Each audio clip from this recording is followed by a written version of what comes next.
বুমরা বুমরা বুমরা বুমরা টি-20 বিশ্বকাপের ফাইনালে final man of the match Jasprit Bumrah.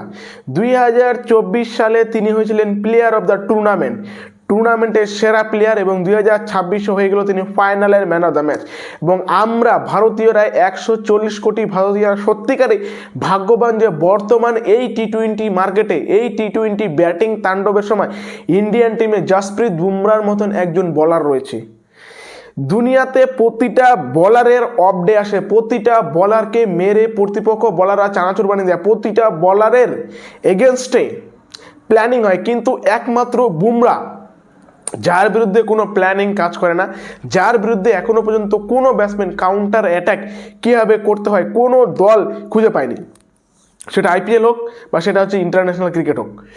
একটা সময় যারা খেলাটা দীর্ঘদিন থেকে দেখে 2010, 11, 12, 13, 14 সেই সময়টায় শ্রীলঙ্কার কাছে ছিল লাসিথ মালিঙ্গা এবং সেই লাসিথ মালিঙ্গাকে দেখতে আমার ভাবতাম কাস্ট ইন্ডিয়ান টিমের কাছে যদি এরকম একটা ফাস্ট বোলার থাকতো তাহলে হয়তো ইন্ডিয়ান টিম আজ অন্য জায়গায় থাকতো, ইন্ডিয়ান টিম হয়তো সেই সময় 2012 ওয়ার্ল্ড কাপ 2014 ওয়ার্ল্ড কাপ হারতো না টি-20-তে। কিন্তু সেই আশা আমাদের পূর্ণ করলো জাসপ্রীত বুমরা। মালিঙ্গার মতন সেম টু সেম আরও বেশি ভ্যারিয়েশন বর্তমানে যেখানে টি-20 ডমিনেন্স বলারদের জন্য পিচে কিছু থাকেই না বললে চলে, শুধুমাত্র ব্যাটিং ফ্রেন্ডলি উইকেট থাকে, ব্যাটিং ফ্রেন্ডলি পিচ থাকে, সেইখানেও জাসপ্রীত বুমরাকে খেলা অসম্ভব। আজকে 4 ওভারে 15 রান দিয়ে 4 উইকেট, ফাইনালের মতন একটা ম্যাচ যেখানে ইন্ডিয়া প্রথমে ব্যাট করে 250 রান তুলে 255 রান এবং সেখানে বুমরার মতন বলার 4 ওভারে মাত্র 15 রান এবং 4 উইকেট নেয়। এইটাই হচ্ছে তফাৎ। একটা টিম দুটা টিমের মধ্যে পার্থক্য শুধুমাত্র জাসপ্রীত বুমরার মতন একটা বলার। দুনিয়ার প্রতিটা বলারের অফ ডে আসে, প্রতিটা বলারকে মেরে চানাচুর বানিয়ে দেওয়া যায়, কিন্তু জাসপ্রীত বুমরাকে মারা সম্ভব না।